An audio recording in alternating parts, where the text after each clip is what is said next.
Hi, and welcome to Introduction to Psychology. I'm your instructor, Dr. Buddington. I wanted to give you this overview of what you should be doing for Module 1.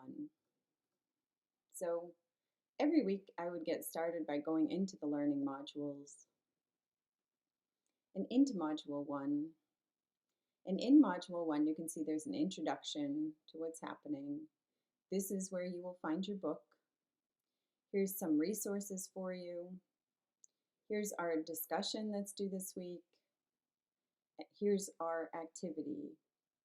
And then these are just some reminders of what to be doing. So I'm going to focus on our discussion and I'm going to focus on this activity. So for your discussion, you can see that you're introducing yourself and then here's like a blurb of what you want to be doing. And then it is telling you that you want to do 2 responses to your fellow students. That's true every week. But I just want to point out that here's the undergrad discussion rubric. And let me just show you in the table of contents.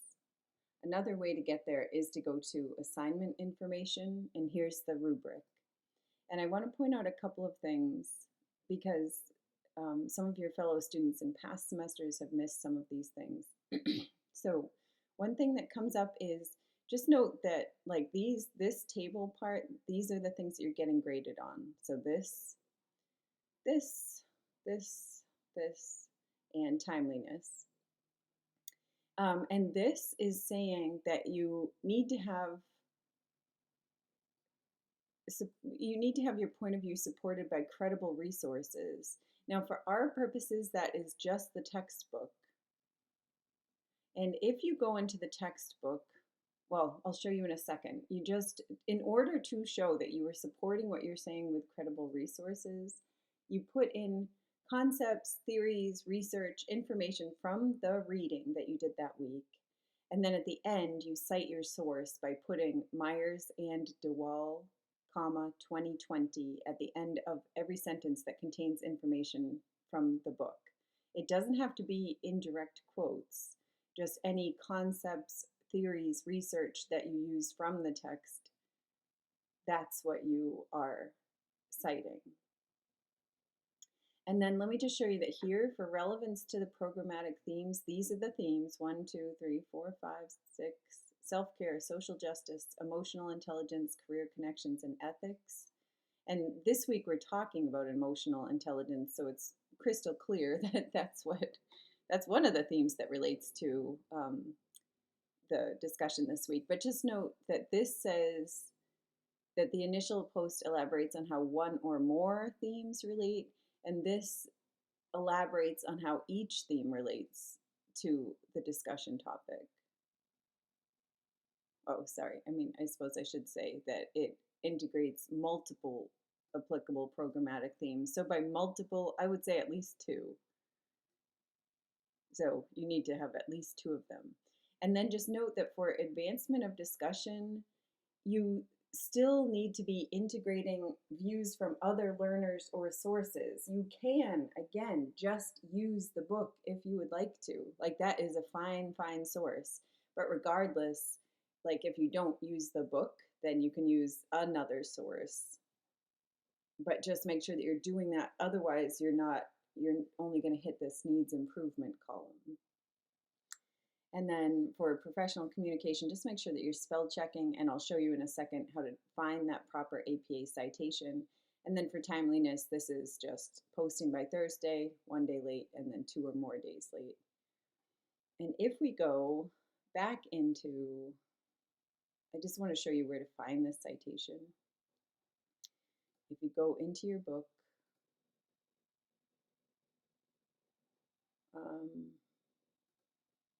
and then in the contents, it says,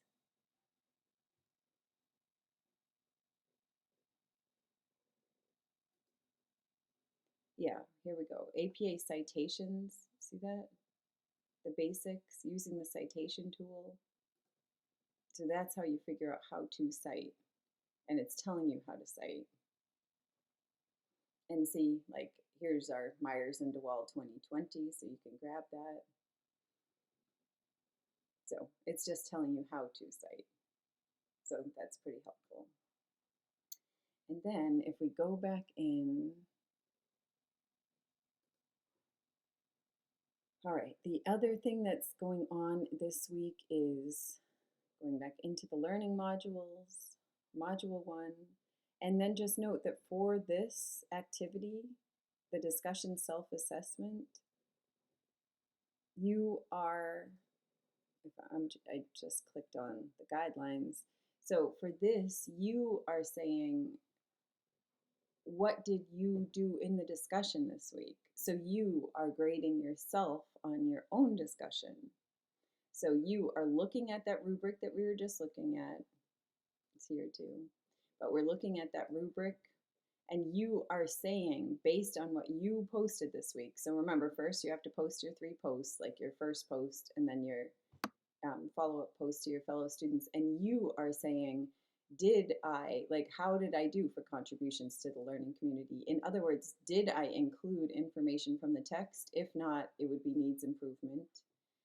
Did I include more than one programmatic theme in my post? If not, it would be either, depending, if you used one of them, it would be proficient. If you didn't, then it would be less than proficient.